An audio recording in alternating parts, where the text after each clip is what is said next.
بسم اللہ الرحمن الرحیم۔ السلام علیکم ناظرین۔ حضرت علی رضی اللہ تعالیٰ عنہ نے کعکہ بن عمر رضی اللہ تعالیٰ عنہ کو سفیر بنا کر بھیجا اور ہدایت دی کہ اصلی حالات کا پتہ چلائیں اور گفتگو کر کے معلوم کریں کہ یہ لوگ کیا چاہتے ہیں اور کس ارادے سے نکلے ہیں۔ چنانچہ وہ پہنچے۔ حضرت عائشہ رضی اللہ تعالیٰ عنہ کی خدمت میں حاضری کی اجازت میں ملی۔ پھر انہوں نے دریافت کیا کہ بصرہ تشریف لانے کا مقصد کیا ہے۔ حضرت عائشہ رضی اللہ تعالیٰ عنہا نے کہا کہ لوگوں میں خرابیوں کی اصلاح۔ کاکا نے کہا کہ اچھا ہو اگر حضرت طلحہ رضی اللہ تعالیٰ عنہ اور حضرت زبیر رضی اللہ تعالیٰ عنہ کو بھی بلوا لیں کہ آپ کی حاضری میں ان سے بھی دو دو باتیں ہو جاتی۔ حضرت عائشہ رضی اللہ تعالیٰ عنہا نے ان دونوں کو بلوایا۔ جب وہ آ گئے تو کاکا نے ان سے کہا، میں نے ان سے اس شہر میں تشریف لانے کی غرض دریافت کی۔ انہوں نے جواب دیا کہ لوگوں کی اصلاح کے لیے۔ اب آپ دونوں کو اس سے اتفاق ہے یا اختلاف؟ انہوں نے جواب دیا اتفاق ہے۔ کاکا نے کہا تو پھر بتائیے کہ یہ اصلاح کیا ہے جو آپ لوگ چاہتے ہیں؟ اگر وہ کوئی ٹھیک بات ہے تو ہم بھی اس سے اتفاق کریں گے اور اگر بری ہے تو ہم اس سے بچیں گے۔ جواب ملا، حضرت عثمان رضی اللہ تعالیٰ عنہ مظلوم مارے گے۔ جب تک ان کے قاتلوں کو سزا نہیں دی جائے گی معاملات درست نہ ہوں گے۔ کاکا نے کہا، آپ لوگوں نے تو حضرت عثمان رضی اللہ تعالیٰ عنہ کے قاتلوں میں سے بصرہ کے 600 آدمیوں کو موت کے گھاٹ اتار دیا، صرف ایک آدمی ہرقوس ابن زبیر کو نہ مارا، جس کے قبیلے کے لوگ غصے میں مشتعل ہو کر آپ کے مخالف ہو گئے اور اسی کے قتل کے باعث مضر اور ربیہ کے آدمیوں نے اس کا ساتھ چھوڑ دیا اور لوگوں کے ساتھ آپ کے تعلقات میں خرابی پیدا ہو گئی، اور اگر یہی سلوک آپ دوسرے شہروں کے ساتھ کرتے رہے تو ایسی تباہی آئے گی کہ پھر آبادی کی توقع نہیں کی جا سکتی۔ حضرت عائشہ رضی اللہ تعالیٰ عنہا نے کہا، تو پھر تمہارا کیا کہنا ہے؟ کاکا نے کہا کہ غرض یہ ہے کہ اس بات کے لیے سکون و اطمینان کی ضرورت ہے۔ جب فضا سازگار ہو جائے گی، اشتعال اور ہیجان میں نظم و سکون پیدا ہو جائے گا، لوگوں کے دلوں سے خوف و ہراس جاتا رہے گا اور ایک دوسرے سے مطمئن ہو جائیں گے۔ اس وقت غور کیا جائے گا کہ اس فتنے کا باعث کون لوگ ہیں۔ یہ جو کچھ بھی پیش کر رہا ہوں مجھے اس کے پورا ہونے کے آثار نظر نہیں آتے، اس لیے کہ معاملات بہت پیچیدہ ہیں، امت پر مصائب اور مشکلات کا نزول ہو رہا ہے اور ایک زبردست آزمائش کا سامنا ہے۔ اب تو معیشت ایزدی کے مواخذے کے بعد ہی کچھ امید ہو سکتی ہے۔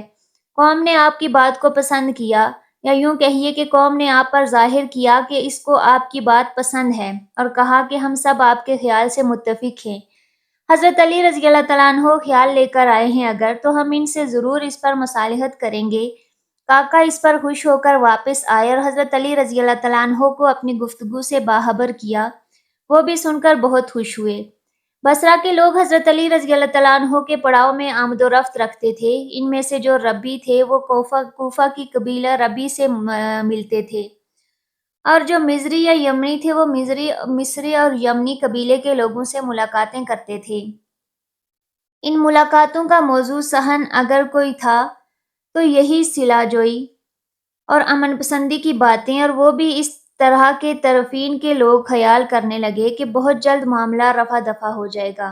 اس موقع پر شیعوں کے بعض غالی مخالف ایک روایت بیان کرتے ہیں جو گمان ہے کہ ٹھیک نہیں ہے، اس لیے کہ وہ حالات کے طبی تقاضوں کے خلاف ہے اور ایسی باتیں سادہ لوح ہی کیا کرتے ہیں، یا پھر وہ تصنع سے کم لینے والے جو تاریخ کی تصویر سے کہیں زیادہ اپنی تمناؤں کی تصویر کھینچا کرتے ہیں۔ ان غلو کرنے والوں کا خیال ہے کہ جن لوگوں نے حضرت عثمان رضی اللہ تعالیٰ عنہ کے خلاف بغاوت کا جرم سرزد ہوا، وہ مصالحت کی بات سن کر گھبرا گئے اور ڈرے کہ کہیں وہ اس صلح کی قیمت نہ قرار پائیں۔ چنانچہ رات کو اپنی مجلس میں جمع ہوئے اور اپنے اپنے خیالات پیش کرنے لگے، ٹھیک اسی طرح جیسا کہ سیرت کی کتابوں دارالندوہ میں قریش کا اجتماع پڑا ہوگا، جہاں نبی کریم صلی اللہ علیہ وآلہ وسلم کے خلاف سازش کی گئی اور جس میں ابلیس ایک بوڑھے نجدی کی صورت میں آیا اور حاضرین کی رہنمائی کی۔ اس قصے میں جماعت کا ابلیس آخر میں مسلمان ہونے والا وہ یہودی ہے جو مسلمانوں کا دین اور دنیا خراب کرنے کے لیے شہروں میں گشت لگاتا رہا، جس نے حضرت عثمان رضی اللہ تعالیٰ عنہ کے خلاف مسلمانوں کو بھڑکایا، جس کا نام عبداللہ بن سبا ہے، جو ابن سودا کی کنیت سے مشہور ہے۔ تبادلہ خیالات کا آغاز ہوا اور مشورے پیش ہونے لگے۔ جو کچھ پیش کیا جاتا، جماعت کا ابلیس اس کو جو حل اور بے وقوفی بتا کر رد کر دیتا، حتیٰ کہ آخر میں ایک رائے پیش ہوئی جسے ابن سودا نے پسند کیا، جس طرح نبی کریم صلی اللہ علیہ وآلہ وسلم کے متعلق ابو جہل کی رائے ابلیس نے پسند کی تھی۔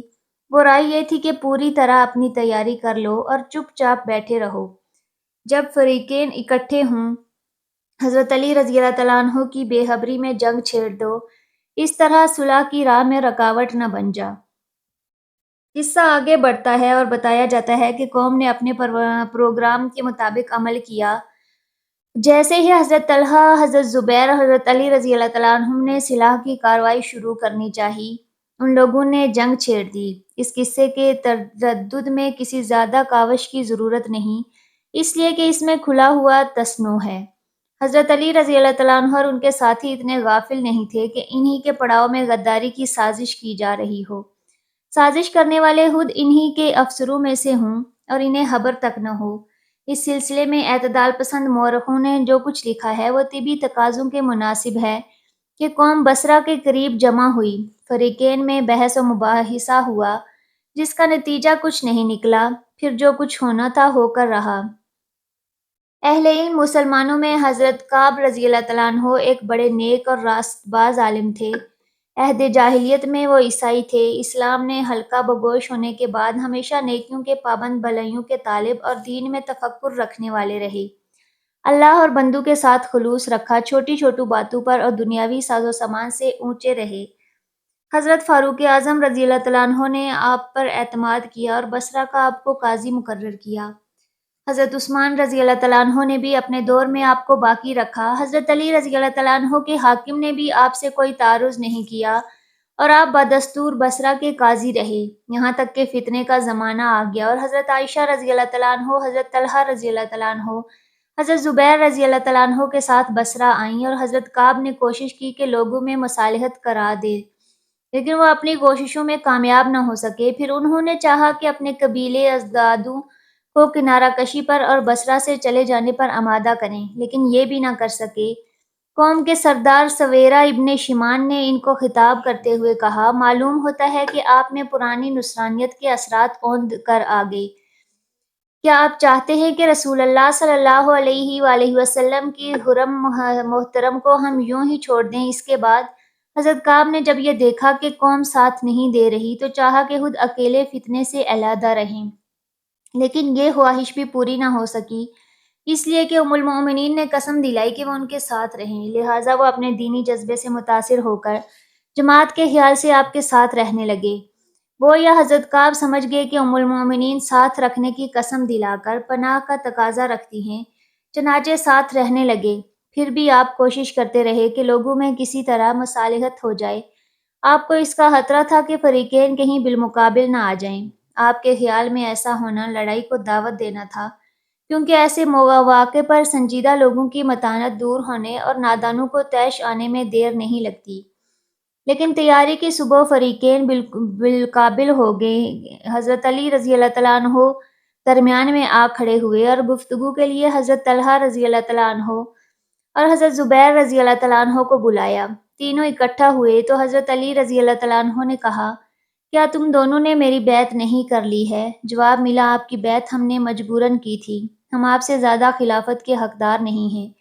اس کے بعد حضرت طلحہ رضی اللہ تعالیٰ عنہ سے خطاب کرتے ہوئے آپ نے کہا، اپنی عزت محفوظ کر کے رسول اللہ صلی اللہ علیہ وآلہ وسلم کی عزت کے ساتھ لے کر نکلا، چاہتا ہے کہ اس کے ذریعے اپنا مقصد حاصل کرے۔ حضرت زبیر رضی اللہ تعالیٰ عنہ سے آپ نے خطاب کرتے ہوئے کہا، ہم تجھ کو عبد المطلب کی اولاد خیال کرتے تھے، لیکن تیرا ناخلف لڑکے نے تجھ کو ہم سے جدا کر دیا۔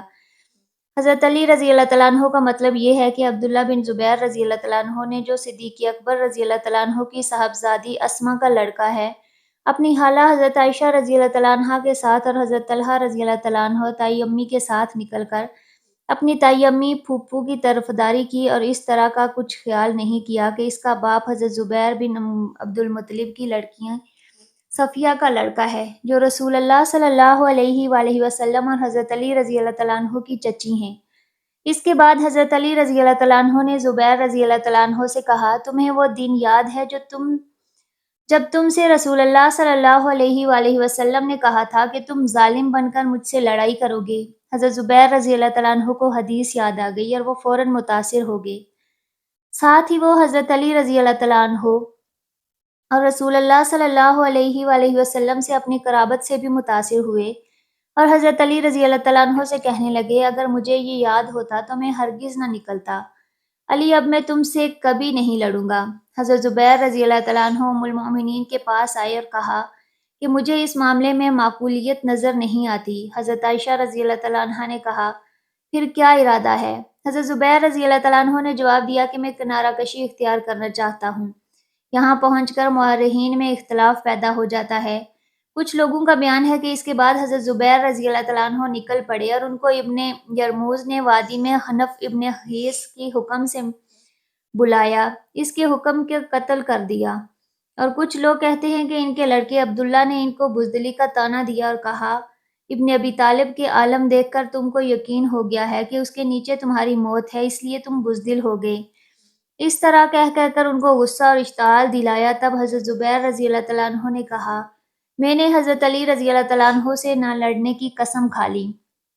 عبداللہ نے جواب میں کہا، ایسا تو بہت ہوتا ہے اور لوگ قسم کا کفارہ ادا کر دیا کرتے ہیں۔ اپنے غلام سرجیز کو آزاد کر دو اور دشمن سے مقابلہ کرو۔ چنانچہ حضرت زبیر رضی اللہ تعالیٰ عنہ نے ایسا ہی کیا اور لوگوں کے ساتھ شکست کھائی۔ ہماری طبیعت پہلے روایت کی طرف مائل ہے۔ حضرت زبیر رضی اللہ تعالیٰ عنہ رقیق القلب اور اللہ سے بہت زیادہ ڈرنے والے تھے۔ رسول اللہ صلی اللہ علیہ وآلہ وسلم کے تعلق سے ان کو جو مرتبہ حاصل تھا اس کا بہت زیادہ خیال رکھتے تھے۔ بصرہ پہنچ کر لوگوں کی فتنہ پسندی اور اختلاف دیکھ کر سخت حیرت میں تھے۔ ان کی حیرت بہت زیادہ بڑھ گئی جب انہوں نے عمار بن یاسر کو حضرت علی رضی اللہ تعالیٰ عنہ کے ساتھیوں میں دیکھا۔ مسلمان حضرت عمار رضی اللہ تعالیٰ عنہ کے بارے میں رسول اللہ صلی اللہ علیہ وآلہ وسلم کی حدیث سنتے چلے آ رہے تھے۔ اس حدیث کا مفہوم یہ تھا، افسوس سمیہ کے لڑکے تجھے باغیوں کی ایک جماعت قتل کر دے گی۔ چنانچہ جب ان کو معلوم ہوا کہ عمار حضرت کی فوج میں ہے، اس ڈر سے کانپ اٹھے کہ وہ خود کہیں انہیں باغیوں میں سے تو نہیں، لیکن اس کے باوجود انہوں نے ضبط اور برداشت سے کام لیا۔ حضرت علی رضی اللہ تعالیٰ عنہ سے ملاقات کی اور ان کی باتیں سنی اور اس کے بعد ان کی بصیرت روشن ہوئی اور وہ قوم کا ساتھ چھوڑ کر چلے گئے اور لڑنا گوارا نہیں کیا، یہاں تک کہ وادی صبا میں دھوکے سے قتل کر دیے گئے۔ حضرت علی رضی اللہ تعالیٰ عنہ کو ان کی موت کا بڑا رنج ہوا۔ آپ نے قاتل کو اب کی بشارت دی اور حضرت زبیر رضی اللہ تعالیٰ عنہ کی تلوار ہاتھ میں لے کر کہا، یہ وہ تلوار ہے جو بارہا رسول اللہ صلی اللہ علیہ وآلہ وسلم کے سامنے مصیبتوں کے بادل چھاڑتی رہی۔ چنانچہ حضرت زبیر رضی اللہ تعالیٰ عنہ لڑے نہیں، بلا لڑے واپس ہو گئے۔ ان کی یہ واپسی ان کے ساتھیوں کی طاقت توڑ دینے والی ثابت ہوئی۔ چنانچہ دوپہر تک ہی لڑائی کا سلسلہ جاری رہا اور پھر شکست ہو گئی۔ حضرت طلحہ رضی اللہ تعالیٰ عنہ زخمی ہو کر ساتھیوں کو ابھار رہے تھے کہ ایک بے نشانہ تیر ان کو آ کر لگا۔ بعض روایات میں ہے کہ یہ تیر مروان ابن الحکم کا تھا جو انہی کے ساتھیوں میں سے تھا۔ مروان کہا کرتا تھا، باہدہ میں نے اس واقعے کے بعد کبھی حضرت عثمان رضی اللہ تعالیٰ عنہ کے خون کے بدلے کا مطالبہ نہیں کیا۔ اس نے حضرت عثمان رضی اللہ تعالیٰ عنہ کے بعض لڑکوں سے بھی یہ کہا، میں نے تمہارے باپ کا بدلہ حضرت طلحہ رضی اللہ تعالیٰ عنہ سے پورا کر دیا۔ بات جو کچھ بھی رہی ہو، بہرحال لوگوں کو شکست ہوئی۔ حضرت طلحہ رضی اللہ تعالیٰ عنہ زخمی ہوئے اور انہیں یقین ہو گیا کہ وہ جانبر نہ ہو سکیں گے۔ وہ اپنا خون بہتے ہوئے دیکھتے تھے اور کہتے تھے، اے اللہ، حضرت عثمان رضی اللہ تعالیٰ عنہ کا بدلہ مجھ سے لے کر وہ راضی ہو جائیں۔ پھر اپنے غلام کو کسی ایسی جگہ چلنے کا حکم دے دیا جہاں قیام کر سکے۔ چنانچہ بڑی دقت اور دشواری کے بعد وہ ان کو بصرہ کے ایک اجڑے گھر میں پہنچا سکا، جہاں تھوڑی دیر بعد وہ اس دنیا سے رخصت ہو گئے۔ لوگوں نے سمجھا کہ لڑائی ختم ہو گئی۔ حضرت علی رضی اللہ تعالیٰ عنہ اور ان کے ساتھی فتح یاب ہوئے۔ حضرت علی رضی اللہ تعالیٰ عنہ نے اپنے ساتھیوں میں منادی کرا دی، زخمی پر کوئی حملہ آور نہ ہو، بھاگنے والوں کا پیچھا نہ کرے، کوئی کسی کے گھر میں نہ گھسے، کوئی مال و اسباب پر قبضہ نہ کرے کوئی کسی عورت کو تکلیف نہ پہنچائے، اپنے بعض کاموں میں مصروف حضرت علی رضی اللہ تعالیٰ عنہ اس خیال میں تھے کہ لڑائی ختم ہو چکی ہے اور آپ غالب آ گئے ہیں۔ اتنے میں سخت شور و غل کی آواز آئی۔ دریافت کرنے پر معلوم ہوا کہ حضرت عائشہ رضی اللہ تعالیٰ عنہا لوگوں کو آمادہ کر رہی ہیں اور قاتلین حضرت عثمان رضی اللہ تعالیٰ عنہ پر لعنت بھیج رہے ہیں، اور لوگ بھی لعنت میں ان کی ہمنوائی کر رہے ہیں۔ حضرت علی رضی اللہ تعالیٰ عنہ نے کہا، حضرت عثمان رضی اللہ تعالیٰ عنہ کے قاتلوں پر لعنت بھیج رہے ہیں؟ باہدہ یہ تو اپنے اوپر لعنت بھیج رہے ہیں، انہی لوگوں نے تو حضرت عثمان رضی اللہ تعالیٰ عنہ کو قتل کیا ہے۔ اے خدا، حضرت عثمان رضی اللہ تعالیٰ عنہ کے قاتلوں پر لعنت ہو۔ اس دن صبح کے وقت جب حضرت علی رضی اللہ تعالیٰ عنہ حضرت طلحہ رضی اللہ تعالیٰ عنہ سے مایوس ہو گئے اور یقین کر لیا کہ ان کو لڑائی پر اصرار ہے، اپنی ساتھیوں کو نہایت سختی کے ساتھ پہل کرنے سے روکا اور کہا کہ جب تک میرا حکم نہ ہو اقدام نہ کیا جائے۔ بصرہ کے نوجوانوں، خصوصاً بے وقوفوں کا اس وقت یہ حال تھا کہ وہ لڑائی چھیڑنے کی حرکتیں کیا کرتے اور حضرت علی رضی اللہ تعالیٰ عنہ کے آدمیوں پر تیر چلاتے تھے۔ کتنے ہی آدمی زخمی ہوئے جن کو حضرت علی رضی اللہ تعالیٰ عنہ کے پاس لایا گیا اور درخواست کی گئی کہ اب وہ لڑائی کی اجازت دینے میں دیر نہ کریں، پھر بھی آپ نے عجلت سے کام نہیں لیا اور اجازت نہیں دی۔ لیکن جب واقعات زیادہ ہونے لگے تو آپ نے کوفہ کے ایک نوجوان کے ہاتھ میں قرآن دیا اور کہا کہ وہ اسے لے کر فریقین کے درمیان کھڑا ہو جائے اور اس کی طرف قوم کو بلائے۔ حضرت علی رضی اللہ تعالیٰ عنہ نے اس کو جتا دیا تھا کہ اس فرض کو پورا کرنے میں اس کی جان کا خطرہ ہے۔ تھوڑی دیر سوچنے کے بعد نوجوان نے قرآن ہاتھ میں لے لیا اور فریقین کے درمیان کھڑے ہو کر اس کو دعوت دینے لگا۔ اس کے بعد لوگوں نے اس پر اتنے تیر برسائے کہ وہ جانبر نہ ہو سکا۔ اس سلسلے میں راویوں نے طرح طرح کی باتیں لکھا کہ قرآن اس کے دائیں ہاتھ میں تھا، جب وہ ہاتھ کاٹ دیا گیا تو اس نے بائیں ہاتھ میں لے لیا، جب وہ بھی کاٹ دیا گیا تو اس نے دانتوں سے پکڑ لیا اور اپنے کندھے پر کر لیا، حتیٰ کہ اسے قتل کر دیا گیا۔ اتنی بات بہرحال قطعی ہے کہ وہ نوجوان قرآن کی دعوت دیتا رہا اور اسی حالت میں وہ شہید ہو گیا۔ تب حضرت علی رضی اللہ تعالیٰ عنہ نے کہا کہ اب کوئی حرج نہیں۔ پہلا معرکہ دوپہر سے پہلے تک رہا اور زوال تک شکست ہو چکی تھی۔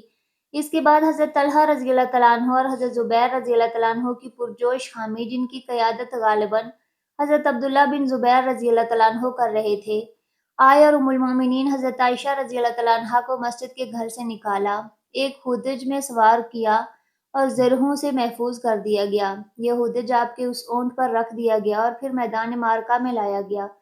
یہ دیکھ کر شکست کھائے ہوئے لوگ ام المومنین کے پاس جمع ہونے لگے۔ انہوں نے محسوس کیا کہ صرف اپنی ماں کے حامی ہیں، بلکہ رسول اللہ صلی اللہ علیہ وآلہ وسلم کے حرم محترم اور ان کی محبوب بیوی کی حمایت کر رہے ہیں۔ ان کے دلوں میں ایک نیا جذبہ پیدا ہوا، جس میں ایک طرف دین کا گہرا احساس تھا اور دوسری طرف آبرو کا اور ماں کی حمایت اور غیرت کا۔ چنانچہ لوگ لڑنے مرنے کے لیے اپنی ماں کے آس پاس جمع ہو گئے اور اس کو کسی طرح برداشت نہیں کر سکتے تھے کہ ان کی موجودگی میں ان کے شہر میں ام المومنین پر ذرا بھی آنچ آئی۔ حضرت عائشہ رضی اللہ تعالیٰ عنہ کو اونٹ جیسا کہ مارکے میں بعض شریک ہونے والوں کا بیان ہے، بصرہ والوں کے لیے پناہ کا جھنڈا تھا، جہاں پہنچ کر وہ محفوظ ہو جاتے تھے۔ جس طرح میدان جنگ کے سپاہی اپنے جھنڈے کے نیچے پناہ لیتے ہیں، یہ دیکھ کر فاتح جماعت بھی بڑی تیزی سے بڑھی کہ جس طرح دوپہر سے پہلے ان سے نمٹ لیا تھا، اب شام تک ان کو بھی ٹھکانے لگا دیں۔ اتنے میں بصرہ کے قاضی کعب ابن سور قرآن مجید گردن میں لٹکائے سامنے آئے اور فریقین کے درمیان کھڑے ہو گئے اور لوگوں کو اللہ کی کتاب کی طرف بلانے اور شر و فساد سے روکنے لگے۔ لیکن حضرت علی رضی اللہ تعالیٰ عنہ کے ساتھیوں نے تیر چلا کر انہیں مار ڈالا۔ کہنا چاہیے کہ اس طرح انہوں نے اپنے نوجوان کا بدلہ لے لیا، جو فریقین کے درمیان صبح کے وقت قرآن اٹھائے مارا گیا۔ فریقین میں بڑا سخت مقابلہ رہا۔ حضرت علی رضی اللہ تعالیٰ عنہ کے ساتھی چاہتے تھے کہ کامیابی آنے کے بعد پلٹ نہ جائیں۔ حضرت عائشہ رضی اللہ تعالیٰ عنہ کے حامی ام المومنین کے لیے اپنی جانیں قربان کر دینے پر تلے تھے۔ لڑتے لڑتے تھک گئے، ان میں ایک دوسرے سے بیزار اور مایوسی پیدا ہو گئی۔ آخر میں چیخنے چلانے کی آوازیں فضا میں دائیں بائیں گونجنے لگی۔ لڑنے والوں سے کہا گیا کہ حریفوں کے ہاتھ پاؤں کاٹ دو۔ چنانچہ یہ مذموم حرکت کی گئی، بعض نے بعضوں کے ہاتھ اور بعضوں نے بعضوں کے پاؤں، پھر جس پر یہ گزرتی وہ خود ہی مرنے پر تیار ہو جاتا۔ حضرت عائشہ رضی اللہ تعالیٰ عنہ کے ساتھی تقریباً شکست کھا چکے تھے، لیکن اونٹ اپنی جگہ کھڑا ہوا اور ہودج اس پر بدستور برقرار رہا جس پر ام المومنین بیٹھی، لوگوں کو منتشر اور خائف ہونے کے بعد ہمت اور جرأت پر آمادہ کرتی تھی۔ لوگ اونٹ کے پاس آ کر جم جاتے تھے۔ ان کا مقصد فتح یابی یا کامیابی نہ تھا، وہ تو اپنی ماں کی حمایت کرنا چاہتے تھے اور یہ رجز پڑھتے تھے: اے ماں، ذرا بھی اندیشہ نہ کرو، تمہارا ہر لڑکا خوفناک میدان ہے۔ اور حضرت عائشہ رضی اللہ تعالیٰ عنہ کا یہ حال تھا کہ وہ اپنے دائیں بائیں اور سامنے کے لوگوں کو جوش دلا کر آمادہ کرتی، اور حضرت علی رضی اللہ تعالیٰ عنہ کے آدمی ان پر چھائے چلے جاتے اور جوش میں یہ رجز پڑھتے چلے جاتے: اے ماں، ہم تمہیں بڑی نامہربان دیکھتے ہیں، حالانکہ ماں اپنے بچوں کو کھلاتی ہے اور ان پر رحم کرتی ہے۔ کیا نہیں دیکھتی ہو کتنے بہادر زخمی کیے جا رہے ہیں اور ان کے ہاتھ اور کلائیاں ٹوٹی جا رہی ہیں؟ اس کے جواب میں حضرت عائشہ رضی اللہ تعالیٰ عنہ کے ساتھی کہتے: ہم قبیلہ انبا کی اولاد اونٹ والے ہیں، ہم درجہ کے لوگوں سے لڑتے ہیں، جب وہ سامنے آئیں خون ریزی ہمیں کسی شہر سے زیادہ مرغوب ہے۔ ہم ابن عفان کے خواہاں ہیں، نیزوں کی نوک سے ہمارا سر دار ہمیں واپس کر دو، اور بس اسی حالت میں وہ جان نثار کر رہے تھے اور یہ شدت کے ساتھ ان پر غالب آ رہے تھے۔ جب یہ کوئی اونٹ کی نوکیل تک ہاتھ پہنچا تھا، قتل کر دیا جاتا۔ اس بری طرح قتل سے حضرت علی رضی اللہ تعالیٰ عنہ چلا اٹھتے اور اپنے ساتھیوں سے کہا کہ اونٹ کو ذبح کر دو، اس کی بقا میں اربوں کی فنا ہے۔ یہ سن کر ایک ساتھی ٹوٹ پڑا اور اونٹ کی اپنی تلوار سے ذبح کر دیا۔ اونٹ اپنی پہلو پر گرا اور گرتے ہی اس کے منہ سے ایسی بری چیخ نکلی جو کسی نے اب تک نہیں سنی تھی۔ یہ ہونا تھا کہ اونٹ کے حامی ٹڈیوں کی طرح منتشر ہو گئے۔ اب محمد بن ابو بکر رضی اللہ تعالیٰ عنہ اور عمار بن یاسر آ کر ہودج اٹھاتے ہیں اور ایک طرف لے جاتے ہیں۔ اللہ پاک ہمیں بہتر عمل کرنے کی توفیق عطا فرمائے اور ہمیں نیکوکاروں میں شامل